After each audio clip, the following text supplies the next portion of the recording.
Legend Total War here, and today we're going to be going over the new spells of Total War Warhammer 3 blog, which came out yesterday.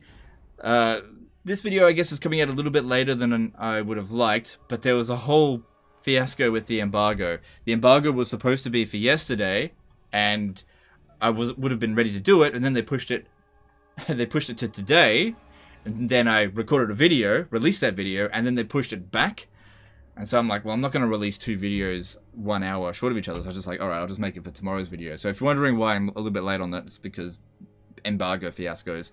CAO's definitely got all their shitting together really well. It's fine, whatever. It's just a blog. It's not like it's that important.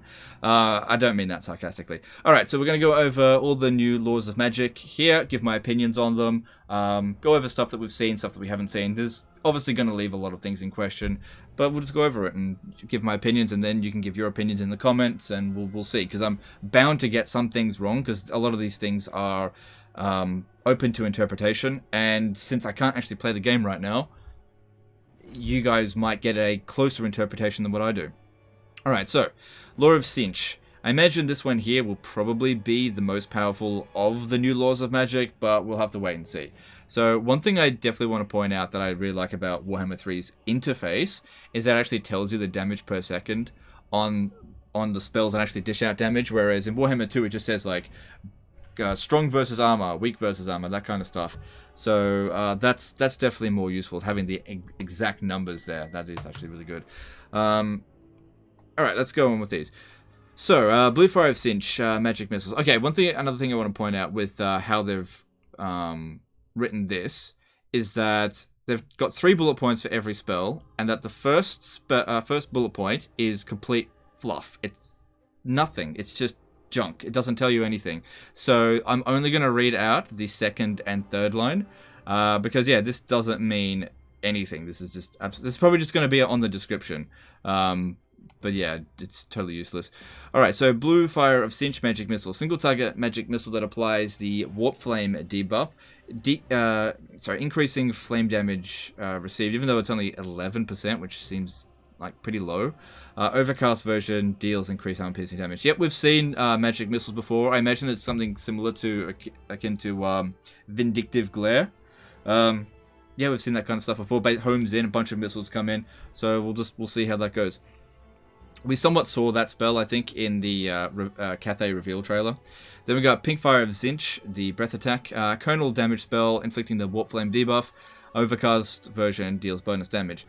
Alright, cool. So with the Conal damage spell, I imagine that it would be similar to Braze Scream or Edbutt in terms of basically just a reskinned version of it, because there's various different breath attacks, right? In terms of sizes and what their effects are. So a breath attack like Braze Scream doesn't have a lot of doesn't go a lot of long distance, but it's fairly wide. Whereas spells such as Pestilent Breath, which is also breath attack, it doesn't go so wide, but it goes a lot longer.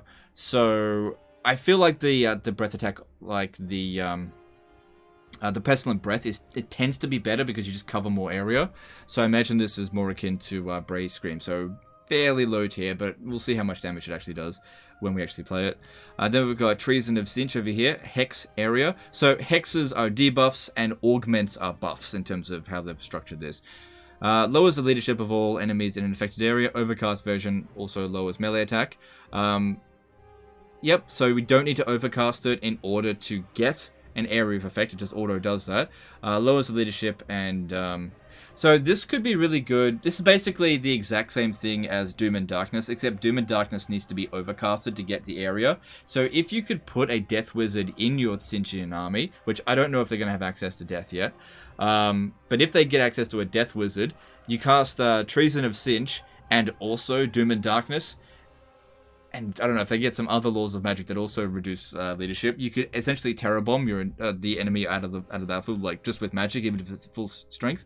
That could be very useful, but generally speaking, leadership debuffs, if you're playing on higher battle difficulties, tend to not be that useful, just because it basically just takes away the buff that they're getting. But of course, we don't know what the cheats of the AI are going to be on the higher difficulties yet. So this is one that I'm probably not going to use that much, but you never know. Well, we'll just have to wait until we get it. Glean Magic, Hex of the Winds.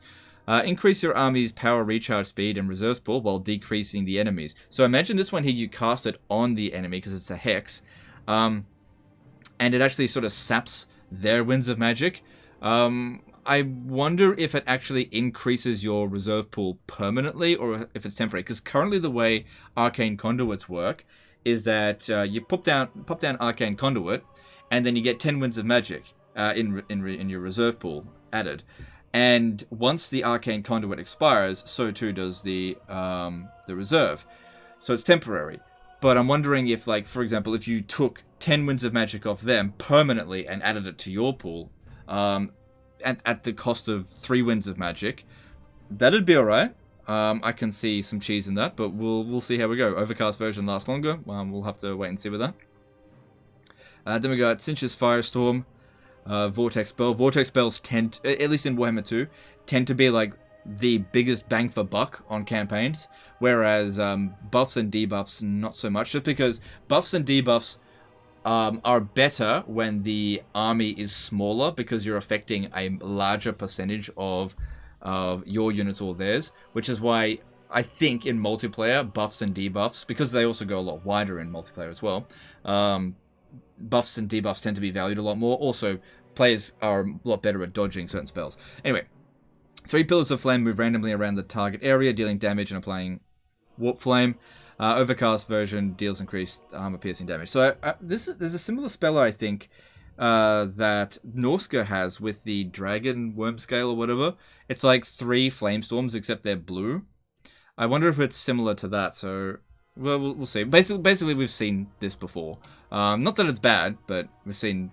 Essentially, it's a reskinned of Flamestorm, which is fun. We'll see how much damage it actually does when we see it.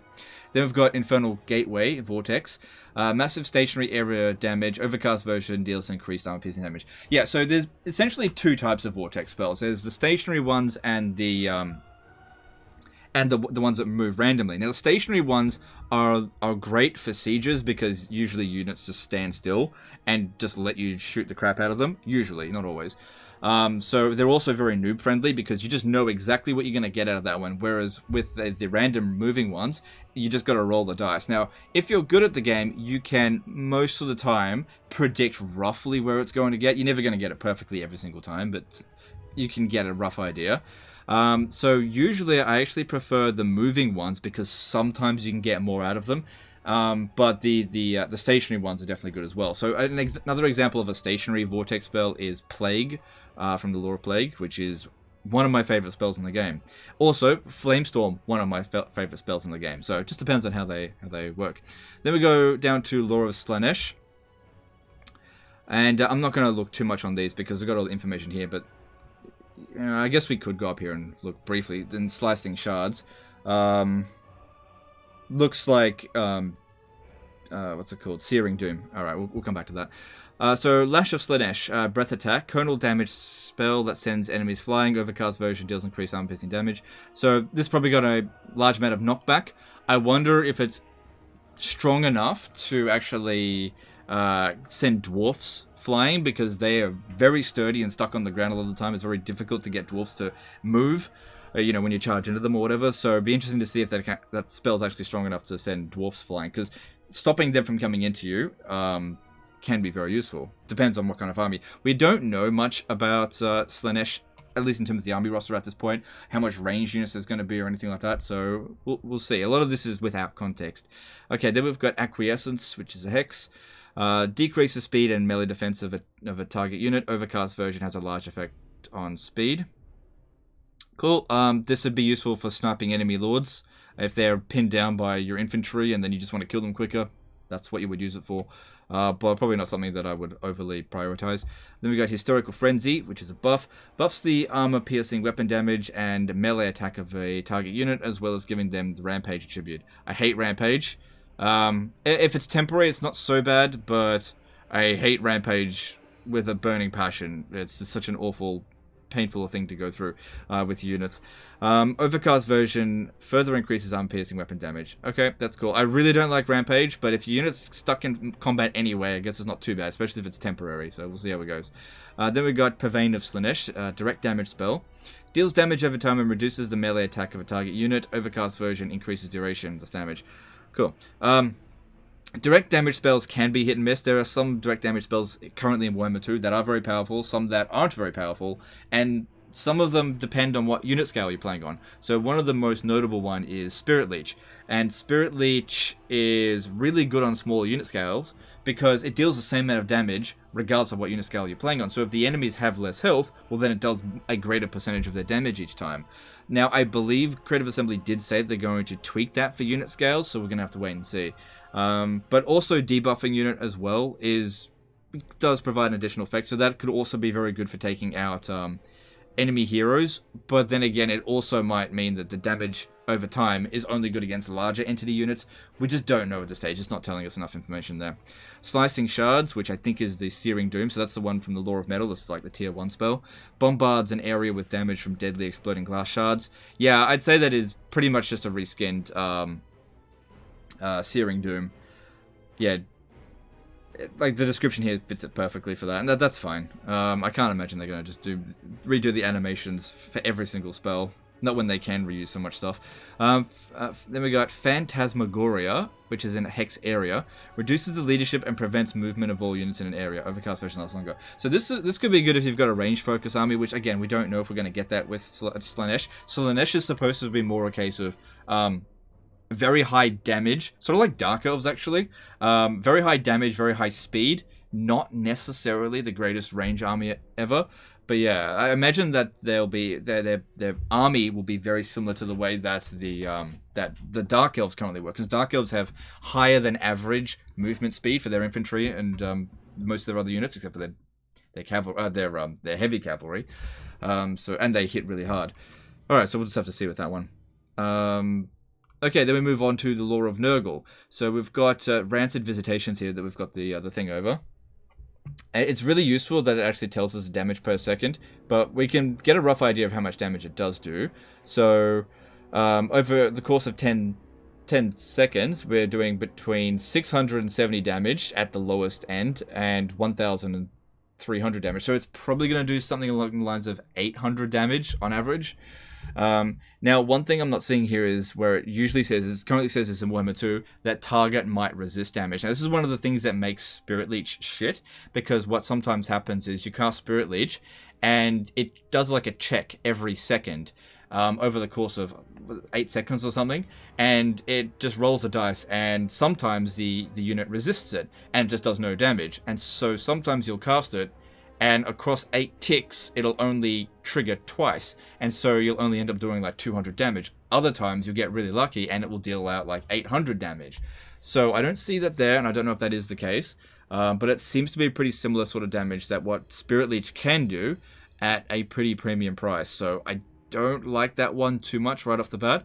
It could also be that, based on like just the look of it, there is some instances where direct damage spells aren't targeted directly onto a unit. You actually target it on the ground, and any unit that's in that area would receive damage. However, it doesn't have an area of effect, so I imagine this one here, you do actually click on a unit and it just applies that damage. So we'll just see how we go with that one. Okay, then we got Miasma of Pestilence, Hex. Target unit has reduced melee attack and charge bonus. Cool, just debuff. Overcast version changes this all to units in the area. Okay, yeah, so this is good. This is the sort of situation when overcasting is actually probably preferable over single casting. A lot of the time, I'm not overcasting in a lot of my spell casting because the overcasted version isn't worth the miscast chance. But when you have an increase from a single entity, target on a single unit, to all units in an area, this kind of stuff can be fairly useful, especially if you're targeting like 5, 6, 7 units, something like that, especially if they're single entity units, like if you're going up against a Carnosaur spam, and reducing their melee attack. That would definitely help Nurgle's stuff a fair bit. Okay, cool. So that could be a good spell. We'll just have to wait and see.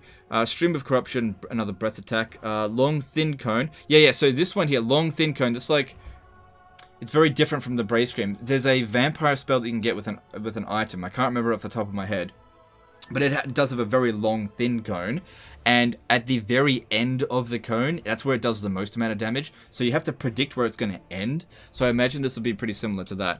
So it leaves a trail of damaging poison and applies poison to all enemies hit. Okay, Overcast version deals more damage. Yep, I mean, it's pretty standard for breath attacks, I guess. Curse of the Leper adds armor and damage reflection to a unit. Okay, damage reflection. That's interesting. Now, that could be creative license to the person who was writing this, but this could be interpreted in a bunch of different ways. It could simply mean damage reflection as ward save, right? So that's what it could mean. I would like to think that damage reflection, because this would be a more literal interpretation. The thing is, we haven't seen this ever happen yet in Warhammer 2. Where, let's just say, Tyrion is attacking the unit and he hits it for 400 damage and 200 damage is reflected back to him. That's what I would like to assume that it does. However, since we haven't yet seen any case of that ever being happening in Warhammer 2, then I can't guarantee that that is actually what happens. Another way that we could interpret this is it actually adds a temporary Mortis Engine effect, and actually just as long as it's in melee, deals damage to combatants. So there's 3 ways I think that that can be interpreted. I don't know exactly which one it's going to be. We'll just have to wait and see. Unfortunately, they're just not particularly clear on what they mean by damage reflection. Overcast version increases both values. Okay, cool. Then we've got Rancid Visitations, which was this one here. Pours filth over an enemy, dealing damage all the while. Overcast version lasts longer. Yep. Direct damage, that's self-explanatory, I guess. Blight Boil Explosion. Creates a massive explosion target area after a short delay. Overcast version deals more damage. So imagine this one here is just a really powerful version of Awakening of the Wood. Explosion spells are pretty self-explanatory. We don't have that many of them currently in Warhammer 2, so that could be good. Then we've got Fleshy Abundance, which is a regeneration spell. Greatly replenishes the hit points of a target unit. And then Overcast version changes to units within a target area. So this is another one that might be good to Overcast. I'm just curious whether this is limited to like 4 units or more. One of the big nerfs they did to healing was when they limited to a certain number of units in an area. One of the old strats we used to do back in early days of Warhammer 2, I think, with Nehek, was you do the Skelly Blob, or you'd used it with Cairn Race. You overcast the invocation of Nehek, and it healed everyone in the area. It wasn't limited to just 4. So if you had 2 full armies there, you'd heal an absurd amount. So I'm just curious as to whether or not that's going to be limited to a number of people. Because I saw with when I was playing that battle ages ago with I forget what the unit's called, but the Kislev hero, he had a heal spell ability that didn't require Winds of Magic, and it healed everyone in an area, and it wasn't limited to the number of targets, so I could heal 20 units if I could cram them in there. So I'm wondering if they did that there. Alright, so that's all the chaos laws of magic. There's definitely a few more questions that I'd like to have answered, but we got to actually get gameplay and see how they work with that, so we'll just have to wait and see. Okay, so we got Lore of Yin over here. Alright, let's go through this. So we got Storm of Shadows. Greatly reduces speed of a target. I would prefer with these kind of hexes if they could actually stop them entirely, but I think there's a spell, Gorkle Fix It, that's pretty similar to this, where you reduce it by like 75%, reduce their speed. So that still could be good when you're trying to kite units around.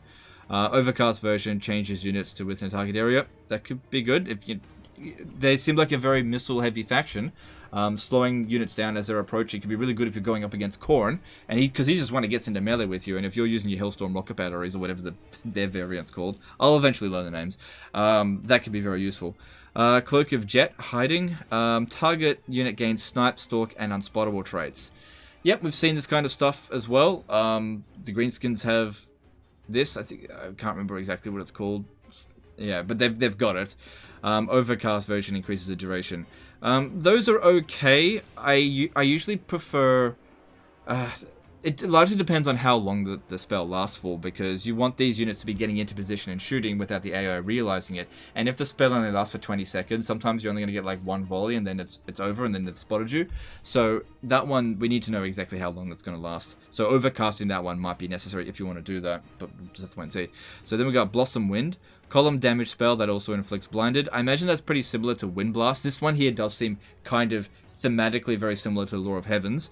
Overcast version deals additional armor-piercing damage. Yeah, that feels very heavily to Wind Blast, although Wind Blast doesn't inflict the blinded stat.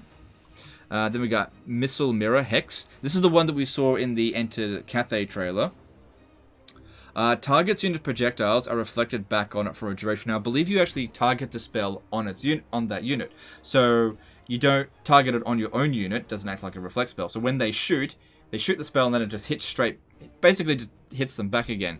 So I imagine that this one here, if it's cast on you as the player, you could just tell your unit to stop firing. So that one will be interesting to see how that works. Because that's a new one. That's definitely a new one. So Overcast version lasts longer and has a larger cast range, keeping your wizard safe from harm. Okay, so you can cast it from further distance. Okay, that's fine. Then we got Talon of Night. We saw this one in a recent battle cinematic. Large, persistent, damaging vortex spell. Yep, I think it's static as well. Overcast version dish out more damage. So this is pretty similar to Plague, I'd imagine. Then we've got Ancestral Warriors, summon unit. Summons unit of Ancestral Warriors to fight for you. Ancestral Warriors are strong halberd infantry unit. They will degrade over time. Cool. We've seen summon spells before. It just depends on how long they last. One of the good things about some of the summon spells from other races like Vampire Counts, when you summon zombies last for ages, right? But there's other spells like when you summon a Vargulf with some I think it's the Bloodline ones that can do it, specifically Von Carstein ones. The Vargulf costs a fair bit, but doesn't actually last as long as the zombies, so it's not really as cost effective. So it really does depend on how long they last. That's one of the main reasons as well that I like the Plague Priests, because the Clan Rat summons actually last a good amount of time as well. Overcast version has a longer cast range. Alright, cool. That can be useful. Sometimes, yeah, casting at a long distance is very useful for it. So, overall, I don't know about the Lore of Yin. It seems kind of basic. I think Talon of the Night's good, from what I've seen. I imagine that's what I'll be focusing on, but a lot of this other stuff in here seems a bit meh. Then we've got the Lore of Yang, which seems to be a bit more life and fire related, but let's have a look. So Jade Shield, which is a ward save, gives units significant amount of damage resistance. Okay, so see how this one here says damage resistance? That, I would think, nullifies what I was saying up here about damage reflection, because otherwise it would have just said damage resistance, right? So we can scrap that one from my assumption and be like, okay, that one's probably not going to give ward save, but Jade Shield probably is. So it gives significant amount of damage resistance. Overcast version increases duration. Cool. What the significant amount is probably like 44%. I don't know. We'll see when the game comes out. Dragon's Breath. Breath attack. Conal damage spell applying a field of fire to burn enemies. Yep, we've got plenty of breath attacks here with this. Overcast version dishes increased damage. Yep. Wall of Wind and Fire, which is a wind spell. Wide, slow-moving wall of fire damage spell. So we've got Burning Head here, essentially. Yeah, I think. Overcast version adds armor-piercing damage. Yep, this just seems like Burning Head. That's exactly how Burning Head works. Or actually, Overcast version with Burning Head actually increases the area of effect. Doesn't increase the damage by that much. But because the area of effect is larger, you're actually dishing out more damage. So, but still seems like Burning Head. Nothing wrong with that. Burning Head's a good spell. Stone Ground Stance, which is an augment in an area. All units in an area receive extra mass, leadership, and the expert charge defense trade. Overcast version affects larger what? Okay. That could be good. I mean, extra mass could be useful if you're going to get charged by something like a Juggernaut, and you don't want your units to go flying all over the place. Basically turns your units into dwarfs for a short time. Could be useful. It depends on how much it costs, though. So yeah, so the regular casted version still area, but the overcasted does it even larger area. Okay, that'll be a weird one, but we'll see. Might of Heaven and Earth, which is another buff, imbues a unit with flaming magical attacks and increases their melee attack, base damage, and armor piercing damage. Overcast version increased these stats. So yeah, but it's only on a single unit, so that's probably going to be useful for multiplayer. But single player, you'd only really use this if you were fighting a lord that had regeneration, because now magical attacks are going to be better than physical attacks in every single situation, and flaming attacks will only, I imagine, still only be useful if the enemy actually has like regeneration. So for example, if you're going up against a Strigoi, then you'd want the flaming damage, but if you're going up against any regular vampire, who cares, it doesn't matter, they don't have natural fire weakness. Tomb Kings do. Their lords do. Anyway, Constellation of the Dragon Explosion. A great explosion that deals large damage in a big area. Overcast version deals more armor-piercing damage. Yeah, okay, well, we know how explosions work, so that's cool. We'll just have to see how that goes. Could be good, especially for if you get them pinned down with your melee infantry and then just pop this down. Could be good, but it could be fairly expensive because it's at the back end of the spell lore, but we'll have to wait and see. Overall, I don't know. I feel like the lore of Yin and Yang, not that great, but I mean it's just text. I don't know how it's actually going to work. We'll see. All right, then we've got the lore of ice. So moving on to Kislev magic now. All right, so ice sheet, which is a hex area. All enemies that enter the area have reduced speed and charge speed. Yeah, that's kind of crap. I mean, it's probably it's cheap, so I guess that's all right. Then 25%. Yeah, that seems pretty crap. It's not even worth bothering to click on it. Like, if you've got a really busy battle going on, like, you'd really want to add that on with a bunch of other things to really get their speed down further, because that's not very much, and there's no overcast version, so yeah, that does seem kind of shit. Then we got Ice Maiden's Kiss, breath attack. Short, wide, conal attack that deals damage and applies a frostbite debuff. Overcast version does increase that. Yep, a lot of breath attacks in these Laws of Magic here. Frostblade's Augment. Imbues a unit with magical attacks and increases weapon damage, armor piercing. Yeah. Buff. Cool. We've seen more of those buffs. Just the same sort of thing. Death Frost. Direct damage. Deals direct damage to a unit over time. Cool. Well, we know how direct damage spells are going. Nothing particularly new here that's already been seen. So we don't need to go over the same stuff multiple times. Crystal Sanctuary Augment. Target unit cannot move, but has a massive increase in damage resistance. Overcast version changes this to all units in target area. Yeah, it's could be good. Basically turns them into dwarfs. We're kind of seeing. I think that's a better version of Stone Ground Stance, because this one here just gives mass and expert charge defense trait, and I've never really found the expert charge defense trait to be particularly useful. It only mitigates a small amount of damage, whereas damage resistance actually does a lot more. It largely does depend on the charge bonus of the unit, though. Hang on, we went at that one. Where were we? Crystal Sanctuary, there we go. And then we got Heart of Winter. So this is the spell I think that I was using a lot in my battle, but of course I couldn't really see what I was casting in that battle from ages ago in the survival battle. This one here was destroying Khorne's units, but all of Khorne's units had like 1/4 of their normal health that they would have had. But even at that, it still seemed like this was incredibly powerful. So it deals damage in area and slows enemies, both values increasing over time as the storm gathers strength. This spell here seemed overpowered when I played it. So that one's probably going to be the go-to. It was extremely expensive though, really, really expensive, like 20-something Winds of Magic. But for like it's really large area, it slows units down, and it just annihilates units. So probably really good for sieges, really good for choke points, really good for defensive sieges. I can imagine this one here is probably the best one. So just on that spell, I was like thinking at first this is kind of shit lore here, but this spell here, since I've used it before, I know that one's good. Overcast version increases all values at all stages. Cool. All right, then we got Lore of the Tempest. Okay, so Gust of True Flight Augment. Targeted unit gets bonus range and accuracy. Could be good for artillery, depends on how much. We'll see. Overcast version changes this to all units in area. Okay, well that's probably going to be more likely Overcast, that one.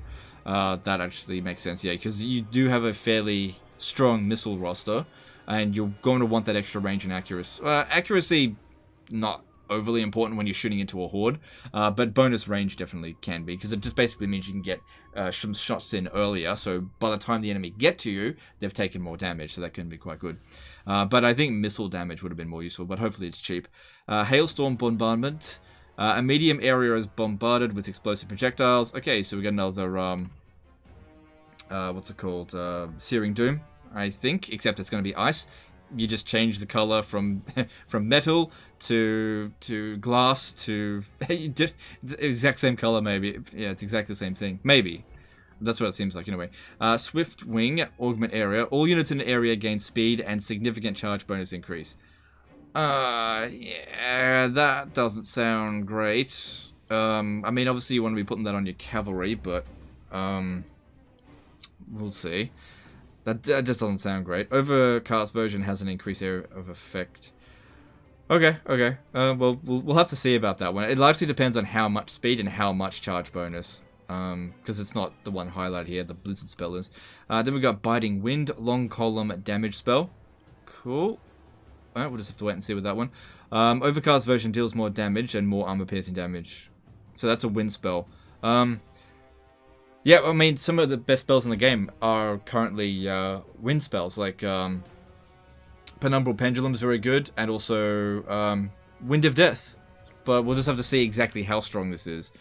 So yeah, most of the wind spells are very powerful in Warhammer 2. So Hawks of Miska, randomly moving vortex that deals damage and applies discourage to enemies. Overcast version deals increased damage. Cool. Vortex spells are good. And then we've got Blizzard. Large damaging vortex that also applies frostbite. Overcast version. So this one here feels like it might be a static one, based on what I'm seeing here. But this Law of Magic here, the Law of Tempest. So the spells in here that I like the most are most of them. So Blizzard seems good. Hawks of Miska seems good. Biting Wind seems good. I don't like this one. Hailstorm could be good because that. I think this might actually be the best one out of all of them. Maybe. We'll see. So, okay, I'll give my opinion on which Law of Magic I think is the best. I reckon it's Law of Tzeentch and the Law of Tempest. Those ones seem to be the best ones so far. I haven't played it, so I don't know. And the worst one, from what I'm seeing so far, is probably Law of Yin and Yang. I just don't really feel it for these ones. It seems like a lot of these spells are shit. But we'll just have to wait and see. I think a lot of it does require context on how you're going to use it in the campaign map, but it does. Some of these spells just didn't really tickle my fancy very much, whereas other laws have what I like.